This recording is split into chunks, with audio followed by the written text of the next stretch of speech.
Hello,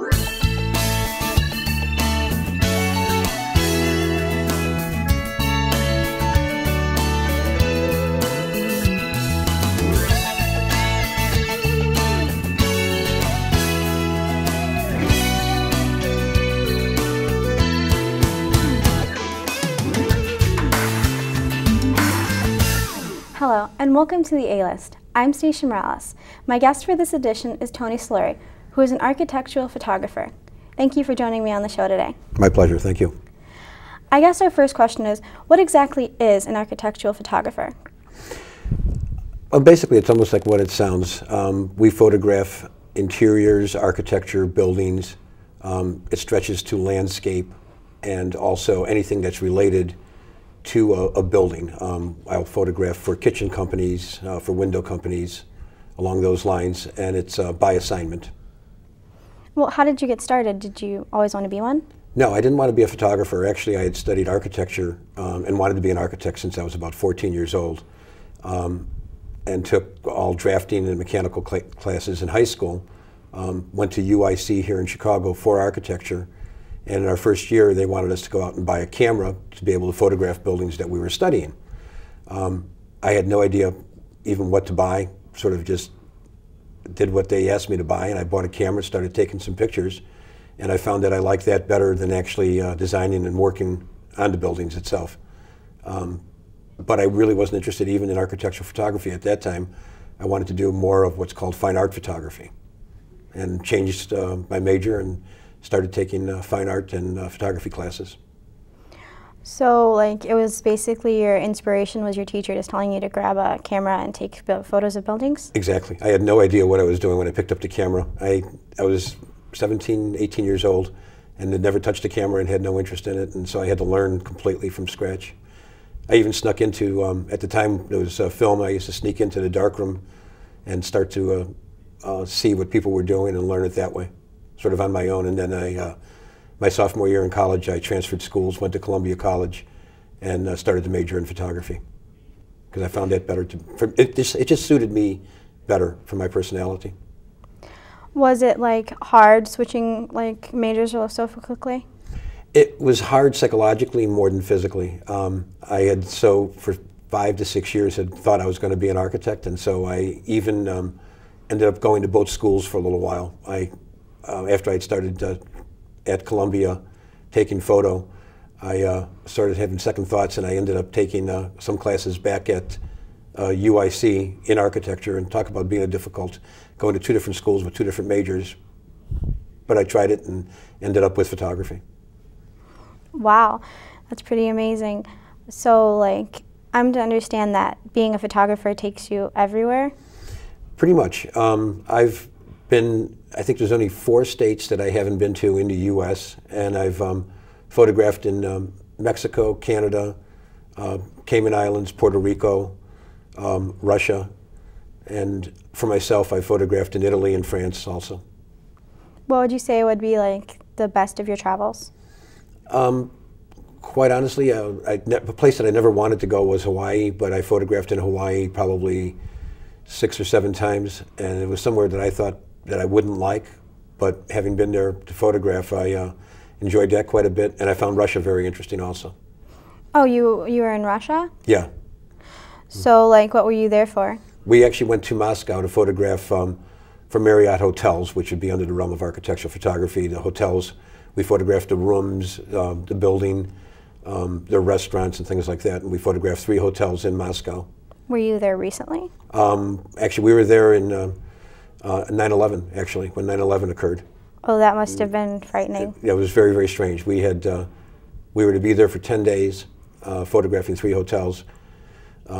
We arrived on the 7th, and naturally 9/11 happened 4 days afterwards. And it was very strange to be in Moscow when this happened and not knowing what was going on with family, friends, and everything here. And just to be in a foreign country where we had interpreters was a very odd way to experience it. Did you have to stay there longer? We our trip was scheduled from the 7th through, I believe it was the 17th. So when we were ready to leave, it was the last day that, or the first day that flights were able to take off and come back to the U.S. But we ended up in Stockholm on a layover for one day because flights back to the U.S. were backed up, and we were on a plane with a lot of people who had been stranded for weeks, but we were very well taken care of because we were working for an American company in Russia, and they took pretty good care of us. It was very hard to keep working though, which is something we had to do. Well, that's understandable to have trouble focusing. Right. And it was a crew of us, there were 5 of us, and being the person in charge, it was kind of hard because even when we were photographing in the lobbies of the hotel, there were a lot of commotions and things going on, and you had to make sure that everybody was still paying attention to what we were doing. And at the same token, I was also wanting to see what was going on in the world, but I knew I had to focus also on my job. So, was this for any of your the magazines you work for? No, this was actually for the hotels themselves. They do these for ads for the hotels and for their websites, and also for brochures and things like that for the hotels. So you take photographs for hotels as well as buildings? Right, exactly. That's really interesting. You brought, and I understand, some photos in some magazines you've worked in. Right, exactly.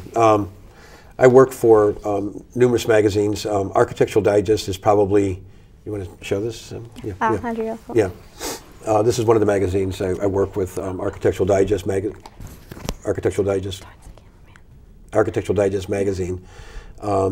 They're a nationwide, actually worldwide magazine, and they are probably the premier architectural magazine in the world. This is a nationwide magazine, Lux. This is one of the shots on the cover here. Camera one. You have to do it this way. Okay, sorry. This is Lux magazine. This is one of my photographs on the cover of a roof deck here in Chicago. The homes that we photograph are usually very high-end. This is another one, CS Interiors. So you do hotel rooms and houses? Right. And this is the issue that's out right now. What exactly is interiors? Just interior decorating, or? Right. Exactly. This is these are all interior designers.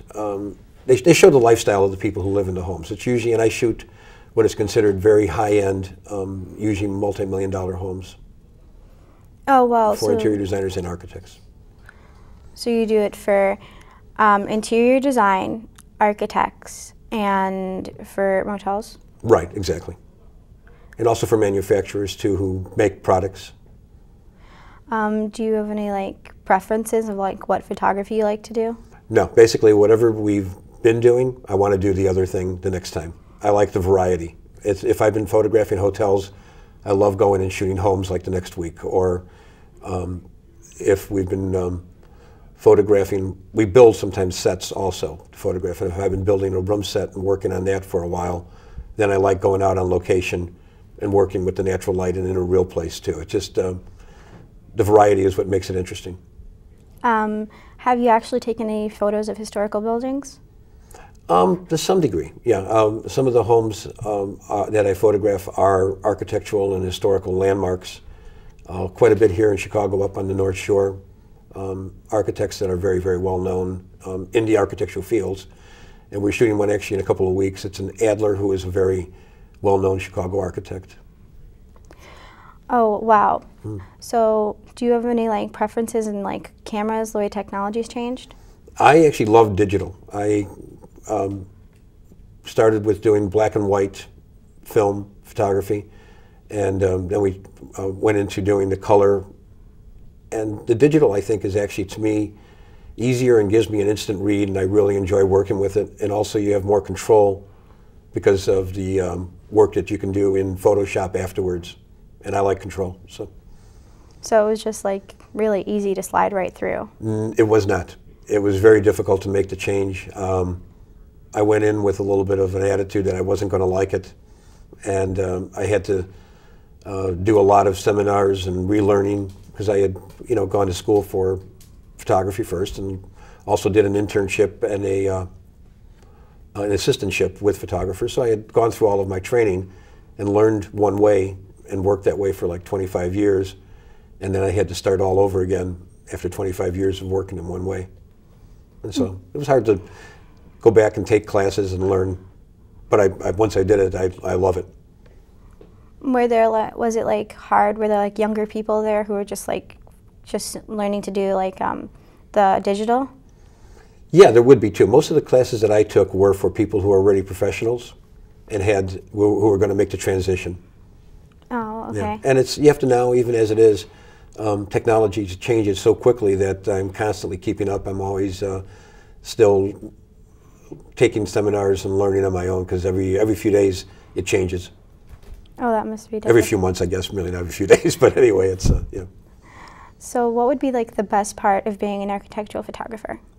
I think it's the experiences. I love doing what I do when I work, but I also just the experiences of being able to travel, see a lifestyle and see a way of living that I would never have had an opportunity to see. The places that I get into are very interesting. These are very high-end people who pretty much, they're all in high positions in their companies and in the world, you know. So I get to see things that as a kid growing up I never would have had a chance to see, or see a lifestyle.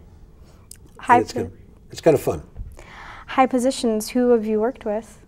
We've done a fair amount of, we've photographed some governor's mansions. I've photographed the vice president under Jimmy Carter years back. We photographed his home in Washington, D.C. Interesting story on that, actually. We were waiting for our ride to pick us up with our equipment after we had photographed the home, and our ride wasn't showing up. And his wife came down and saw that we were outside with our equipment. We left the house because they had all gone to bed and we didn't want to bother the vice president too much. And she came out and noticed that we were still outside and said, well, you guys are still here, your ride isn't showing up? And we said, no. He said, well, you know what, I'm going to wake up the vice president and we'll give you a ride back to your hotel. So the vice president and his wife gave us a ride back to our hotel. And when we got out to the hotel, the doorman was a little bit shocked to see the vice president getting out and helping us with our equipment and getting us, he wanted, you know, and it was very, very, very kind of interesting, you know, just to see somebody do that. That must have been so cool to have people staring at you like, oh, the vice president is helping carry my equipment. Yeah, he pretty much, it was pretty shocking. This is after he had, his term was over, so there wasn't too much security, but there were a couple of people that had followed in a car with security anyways. And the world was different at that time. We didn't need as much security as we need now. What would be like what's the worst part about being an architectural photographer? I think it's the, people don't realize when you do something like this looks like it's pretty much natural, but we took an hour and a half to set this up, and we have a lot of lighting and equipment, as you probably know too, here. You have to carry a lot of gear and a lot of stuff, and you're always, and the hours are very long. We typically start at our studio at 6:30 in the morning, and many times we don't get back from a shoot day till 7:30 at night. And if it's summertime, a lot of times you have to catch sunrise, which can be 5 o'clock in the morning. You have to be ready ahead of it. And then if you want to continue working into sunset, sunset goes till 8, 9 o'clock sometimes. So your days can stretch. You can put in a 12, 14, 15-hour day without even thinking about it. And that's just an average day? Not average, but it happens periodically. You don't shoot every day. You shoot probably 2 to 3 times a week, and the other time is doing the business aspect of running a photo studio. Do you have any future plans?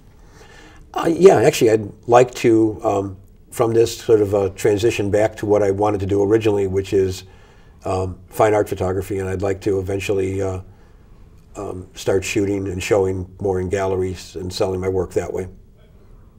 Do you plan to own a gallery?